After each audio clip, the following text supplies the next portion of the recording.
네, 외국인 근로자에 대해서 설명을 드리겠습니다. 쉽게 말하면 외국에서 한국에 들어와서 일하는 사람을 외국인 근로자라고 한마디로 표현하면 그렇죠.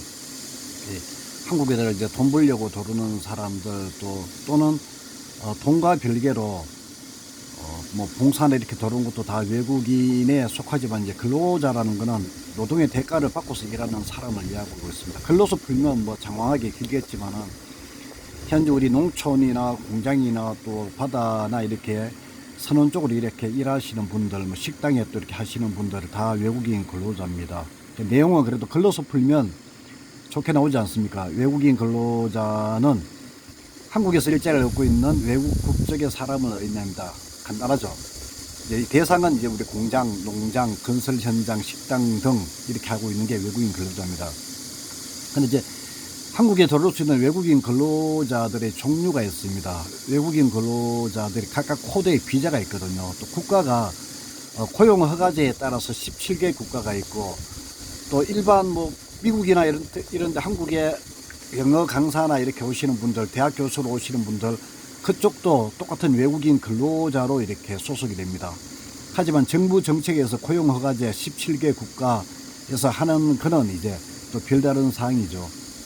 아무튼 외국인 근로자는 자신의 모국에서 합법적 취업 비자를 받고 노동을 제공하며 소득을 얻는 사람입니다. 물론 이분들이 돈도 벌고 기술도 습득하기 위해서 자기 나라를 떠나서 한국에 옵니다. 하지만 이제 한국 같은 경우는 왜 외국인 근로자가 필요하면 고령화 시대가 되다 보니까 힘들고 어려운 일 쪽에는 한국 사람들이 일을 안 한다 그러잖아요. 제가 설명을 간략하게 짧게 이렇게 드리겠습니다. 꼭 필요한 부분은 또 첨가해서 드리겠는데, 일하기 싫어하는 분야가 많지 않습니까? 농사 안 지으려고 하죠. 공장 같은데 어려운 일, 냄새나고 힘든 일은 한국 사람들 안 하려고 합니다.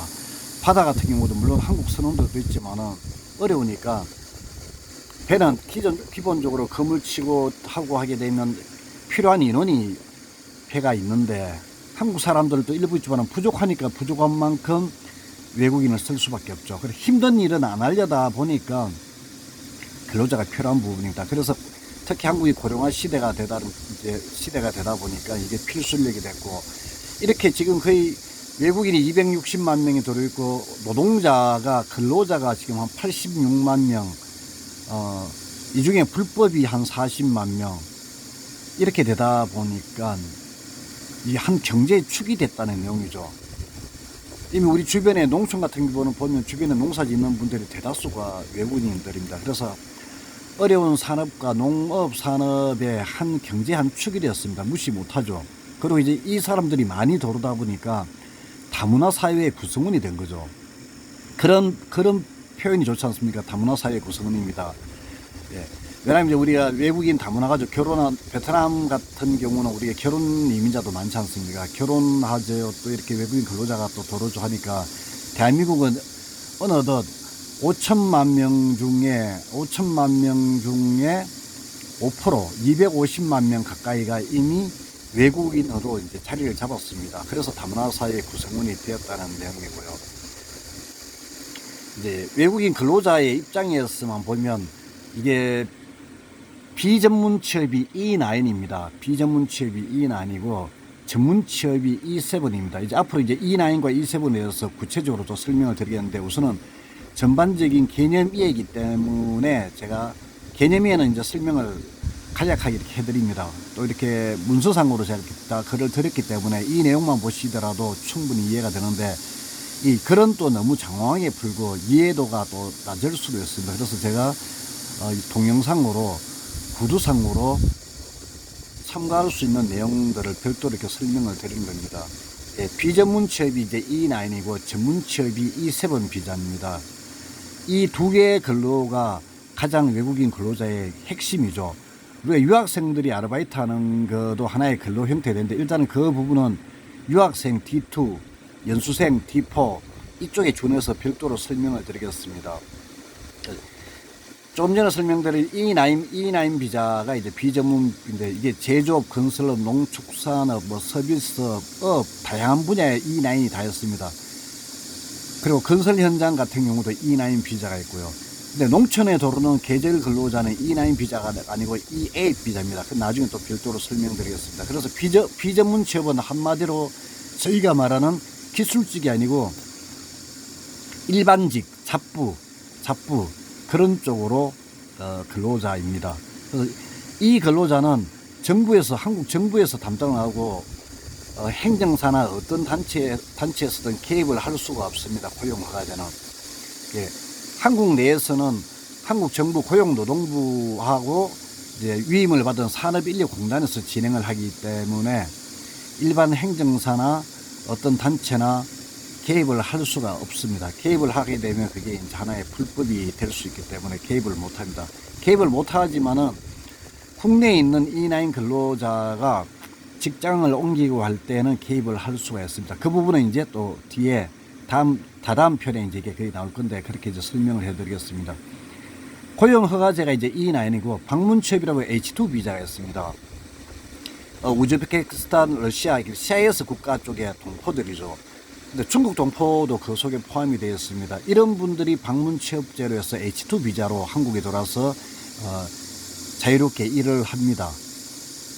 그래서 이분들은 이제 고용주하고 근로계약서를 맺어갖고 최저임금, 적용 대상이 최저임금이죠. 아까 그 E7 쪽의 특정 인력은 급여가 조금 더 높습니다. 한 250만원. 여기는 최저임금이니까 한 205만원. 예. 근로계약에 준해서 정부 고용노동부에서 진행하고 총 4년 10개월 동안 있을 수가 있죠. 이걸 이제 고용허가에서는 E9 비자라고 합니다. 이제 전문 취업이 이제 E7 쪽입니다. 예. E7 비자는 이제 뭐 교사, 연구원, 우리가 흔히 아는 뭐 용접공, 전기공 이런 쪽이 다 E7 비자죠. E7도 이제 종류가 E7 1, 2, 3, 4까지 있습니다. 이 비자들이 이제 전문 직업이죠. E7 1은 이제 전문이고 2는 보조고 3는 이제 특정 용접이든 전기든 특정 기술 쪽으로 하는 걸 E7 비자라고 합니다. 물론 이 부분도 뒤에 또 별도로 다 설명을 하고 있습니다. 이제 근로자들이 비자하고 아주 밀접한 관계에 있죠. 한국에 들어와서 일을 하려면, 일을 하든 한국에 입국을 하려면 비자가 있어야 됩니다. 특히 일을 하려면 무조건 그 일 종류에 맞는 비자가 있어야 됩니다. 비자 면제 국가가 있죠. 뭐 태국이나 미국이나 이런 곳은 일하는 비자가 면제가 되는 게 아니고 관광 비자, 뭐 90일짜리 한국에 여행 온다든가 관광 온다든가 할 때가 그 비자가 면제고, 일을 하는 근로비자는 무조건 비자가 없는 상태에서는 일을 할 수가 없습니다. 그래서 비자가 있을 때 이게 합법적 체류의 근거가 되는 거죠. 비자가 연장되거나 합법적으로 연장이 안 된 상태에서 기간이 지나서 신고를 못했다면 그게 다 불법이 되는 거죠. 그래서 한국에 장기간 머물면서 일하기 위해서는 반드시 적절한 취업 비자가 있어야 합니다. 그네이고, 그리고 이제 그 비자 종류에 따라 갖고 모든 일하는 것은 그 비자 종류가 있습니다. 건설 같은 경우는 E92라고 해서 또 있습니다. 그리고 용접 같은 경우는 E73. 용접에도 E9이 있습니다. 예, 어떤 형태로 도르냐에 따라서 근로자 비자 종류가 다르기 때문에 이 비자를 필히 제가 드린 비자 가이드, 비자 내비게이터 있죠. 법무부에서 만들어 놓은 건데 그거를 필히 여러 번 읽으면서 숙지를 하셔야만이 나중에 이 설명하는 데서 이해도가 더 빨리 될 수가 있습니다. 합법적인 비자로 돌아가고 합법적으로 일을 하는 사람은 한국의 근로기준법, 최저임금법, 산업안전보건법이 다 적용이 됩니다. 한국인처럼 똑같이 노동 관련 법률의 보호를 받습니다. 하지만은 그런 비자가 없을 경우에는 우리가 불법 체류자라고 합니다. 비자가 아예 없이 뭐 밀항을 했다든가 아니면 관광 비자를 갖고 와서 일을 한다든가 아니면 허가 받아갖고 E9이든 E3든 비자를 받고 만료기간에 본국으로 귀국을 해야 되는데 안 가고서 계속 이제 체류하는 것은 다 이제 불법 체류자입니다. 잡히면 이제 강제 송환이 되죠. 그래서 이런 비자에 따라 갖고 외국인들을 해야 되기 때문에 외국인 자체도 한국 법을 잘 모르니까 처음에 올 때 자기가 E9 비자로 왔다, 뭐 F4 비자로 왔다, E7 비자로 왔다라고 하지만은 있으면서 한국 비자 정책에 잘 모르잖아요. 한국인 또 외국인 비자 정책을 잘 모르지 않습니까? 여기에 관련된 일을 하는 사람만 잘 아니까 그래서 한국에 입국해 있는 외국인들도 이 비자가 어떻게 변경되고 비자가 어떻게 신고해야 되고 또 직장이 폐업하거나 했을 때 내가 직장을 어떻게 옮겨야 되고 잘 모르는 거예요. 이 모르니까 관련 이제 전문 행정사분들이나 우리 같은 업체에서 이 외국인 비자를 관리를 해줄 필요가 있다는 거죠. 근데 외국인들이 사전에 행정사나 우리 같은 업체를 알고 있는 외국인이 있지만 모르는 외국인이 태반입니다. 그래서 그 모르는 외국인들은 자기들끼리만의 어떤 소통에 의해서 하면서 그나마 소통을 통해서 알게 되는 외국인들은 비자가 관리가 어느 정도 되는데 모르는 외국인들은 그냥 신고하는 시기를 놓쳐서 다 불법으로 전환이 되는 거죠. 불법이 되면 벌금 내지는 강제 추방이기 때문에 상당히 비자 관리가 중요합니다. 그래서 이 매니저 교육이 중요하다는 거죠. 여기 보시면 강제 추방이 되면 5년 이내에 한국에 돌을 수가 없습니다. 또 불법 체류자가 되면 고용주는 그 비자를 검사를 하게 돼 있는데 얘가 불법 체류자네 하면 임금을 의도해서 떼먹는 나쁜 고용주도 있죠. 아니면 또 정상적으로 월급을 줘야 되는데 너는 불법 체류자니까 월급을 작게 주는 경우도 있죠. 그래서 이런 경우에서는 불법 체류자가 되면 법적 보호를 받기 힘듭니다. 그래서 고용주로부터 착취당할 위험이 크다는 내용이 이 내용입니다.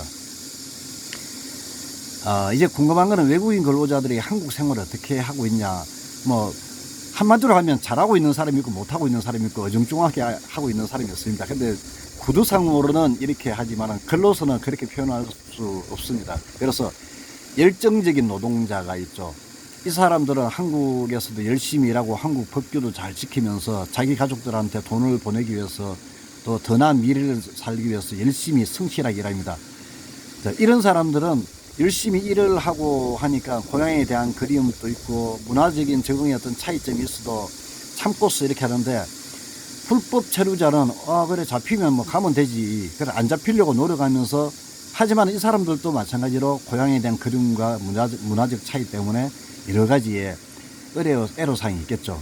밑에 이제 그 내용인데 공통점이 그렇습니다. 우리도 외국에 가면 한다면서도 고향의 친구들이 보고 싶고 가족들이 보고 싶듯이 똑같습니다. 그래서 외국인들도 고향에 대한 그리움이 있습니다. 그래서 이 고향에 대한 그리움이 있기 때문에 고용주들은 외국인 회식이나 외국인이 한 번씩 외출이나 이런 걸 통해서 외국인들에 대한 복지에 대한 부분들을 잘 해줘야 됩니다. 그래야만이 외국인들이 가족처럼 생각하고 열심히 일을 하는 거죠. 열심히 일해야만이 그 고용주한테도 더 나은 거지 않습니까? 그런데 뭐 못되게 하고 하면 외국인들도 할 일도 제대로 안 하고 하지만 의무적으로 있어야 되고 고용주가 또 나쁘게 하면 외국인들이 직장을 옮길 수도 있습니다. 합법적으로.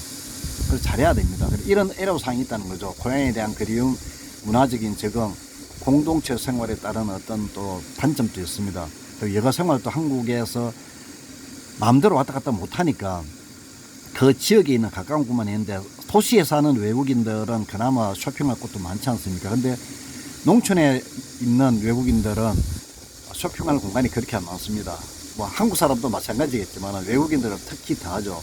그래서 이런 부분들을 고용주는 잘 알고 해결해야 되는데 고용주는 일에 바쁘다 보니까 또 못합니다. 또 성격적으로 못하는 부분도 많죠. 그래서 우리 같은 매니저에 대한 부분이 매니저가 이런 부분을 한 달 체크를 하면서 고용주하고 소통하고 또 근로자하고 소통하면서 이런 애로사항들을 해소를 시켜주는 겁니다. 근데 문화적 차이와 뭐 사회적 편견 이런 거 두 번째 다 좋은데 가장 중요한 거는 이제 언어장벽입니다. 한국어를 잘 못하면 여기서부터 의사가 소통이 돼야만이 문화도 소통이 되고 뭐 대화가 되지 않습니까? 그리고 어떤 걸 하고 싶어도 뭐 애로사항이 있다 할 수 있는데 한국말을 잘 못하는 외국인들 되게 많습니다. 이럴 경우는 이제 언어장벽이죠. 그래서 이 부분에 한국어 교육도 저희가 별도로 준비를 하고 있습니다. 또 일부 지자체에서는 한국어 교육을 지원하는 지자체도 있습니다. 하지만 지자체 지원이 해본들 얼마나 하겠습니까? 전문적으로 한국어 교육을 하는 그 시스템을 만들어 줘야 된다는 거죠. 그래서 저희가 1년 전부터 준비한 게 있습니다. 물론 무료는 아니죠. 유료지만은 한국어 급여 수준이 200만이 넘으니까 그 중에 한 7만원에서 10만원 정도 오프라인이든 앱으로서도 할 수 있게끔 그렇게 이제 저희가 준비를 했습니다. 곧 그게 오픈이 될 예정이니까 그 내용은 참고만 하시고 언어에 대한 부분이 가장 크기 때문에 이 부분을 신경을 써야 된다라고 외국인을 지원을 할 때 이런 내용들을 많이 해줘야 되죠. 그래 나중에 앱 소개도 하고 앱 소개하면서도 별도의 또 이제 수수료를 창출할 수 있습니다.